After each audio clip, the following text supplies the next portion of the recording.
ದೇವರಾಜೇಗೌಡರು ರೇವಣ್ಣ ಅವ್ರ ಫ್ಯಾಮಿಲಿ ಸ್ಟೋರಿಗಳನ್ನ ಹೇಳ್ತಿದ್ದಾರೆ. ಬಟ್ ಮೊನ್ನೆ ಒಂದು ವಿಡಿಯೋ ಆಯಿತು, ಆ 1.5 ಕೋಟಿ ಕಾರ್ದು ಡ್ಯಾಮೇಜ್ ಆಗಿ ರೋಡಲ್ಲಿ ದೊಡ್ಡ ಮಟ್ಟಕ್ಕೆ ಅದು ಸುದ್ದಿ ಆಯಿತು. ಈಗ ಯಾರೋ ಪ್ರಜ್ವಲ್ ಮಾಜಿ ಕಾರ್ ಚಾಲಕಂದು ಭಾಳ ಅದೇ ಕಾರ್ ಡ್ರೈವರ್ ಅವನು. ಈಗೇನು ಕಾರ್ ಆಕ್ಸಿಡೆಂಟ್ ಆಯ್ತಲ್ಲ, ಆ ಕಾರ್ ಡ್ರೈವರೇ ಅವನು. ಯಾವಾಗ ಅವ್ರು ಬಿಟ್ಟಿದ್ದಲ್ಲಿ ಕೆಲಸನ? ಅವನು ಬಿಟ್ಟ ಮೇಲೆ ಅದು ಆಕ್ಸಿಡೆಂಟ್ ಆಗಿದ್ದದು.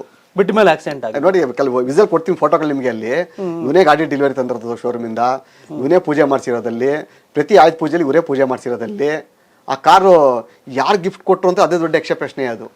ಆ ಕಾರ್ಗೆ ದುಡ್ಡು ಕಟ್ತಾರೆ ಯಾರು? ಅದಕ್ಕೆ ಕಾರ್ಗೆ ಹೆಂಗ್ ಬಂತು ಅದು? ಈಗ ದೊಡ್ಡದೊಂದು ವೈರಲ್ ಆಗಿದೆ ಅಲ್ಲಿ.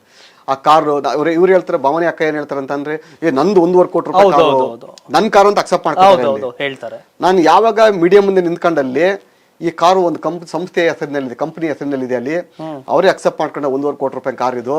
ಮತ್ತೆ ಆ ಕಂಪ್ನಿದ ಒಂದು 20 ಕೋಟಿ ಟರ್ನ್ ಓವರ್ ಇದೆ ಅಲ್ಲಿ. ಈ ಕಾರು ಅವ್ರದೇ, ಆ ಕಂಪ್ನಿ 20 ಕೋಟಿ ಅವ್ರದೇ ಅಲ್ಲಿ. ಇವೆರಡನ್ನು ಕೂಡ ಎಲೆಕ್ಷನ್ ನಲ್ಲಿ ಡಿಕ್ಲೇರ್ ಮಾಡ್ಕೊಂಡಿಲ್ಲ ಅಂದ ತಕ್ಷಣದಲ್ಲಿ ರೇವಣ್ಣ ಡೆಲ್ಲಿನ ಸ್ಟೇಟ್ಮೆಂಟ್ ಕೊಡ್ತಾರೆ, ಅಲ್ಲಿ ನನ್ನ ಫ್ರೆಂಡ್ ಕಾರ್ ಇಸ್ಕೊಂಡ್ಬಂದಿರು ಅಂತ ಹೇಳಿ. ರೇವಣ್ಣ ಅಕ್ಸೆಪ್ಟ್ ಮಾಡ್ಕೊತಾರೆ ನನ್ನ ಫ್ರೆಂಡು ಅಂತ ಹೇಳಿ.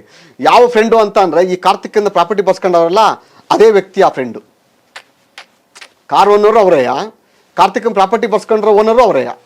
ಈ ಬರ್ಸ್ಕೊಂಡ್ರಲ್ಲಿ ರವಿ ಕಾಣದನ್ನ ಕವಿ ಕಂಡ, ರೇವಣ್ಣ ಅವ್ರ ಫ್ಯಾಮಿಲಿ ವಿಚಾರ ಕವಿ ಕಾಣದನ್ನ ದೇವರಾಜೇಗೌಡರು ಕಂಡ್ರು ಅನ್ನೋ ಮಟ್ಟಿಗೆ.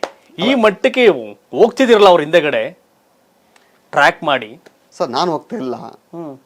ಆ ಒಂದು ಏನು ಸತ್ಯ ಧರ್ಮದ ಒಂದು ದಾರಿ ಇದೆಯಲ್ಲ, ಆ ಒಂದು ಬಾಣ ಹಿಂದೆ ಹೋಗ್ತಾ ಐತೆ ಅವರಲ್ಲಿ. ನನ್ನೇನು ಒಂದು ಆನೆಸ್ಟ್, ನನ್ನಲ್ಲಿ ಪ್ರಾಮಾಣಿಕತನ.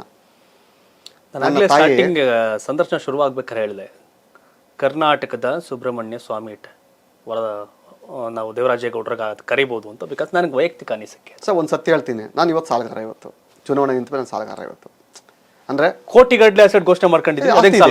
ಆಸ್ತಿ ಇದೆ, ಸಾಲ ಇದೆ, ಚುನಾವಣೆ ಅಂತ ಸಾಲ ಇದೆ, ನನ್ನಲ್ಲಿ ದುಡ್ಡಿಲ್ಲ.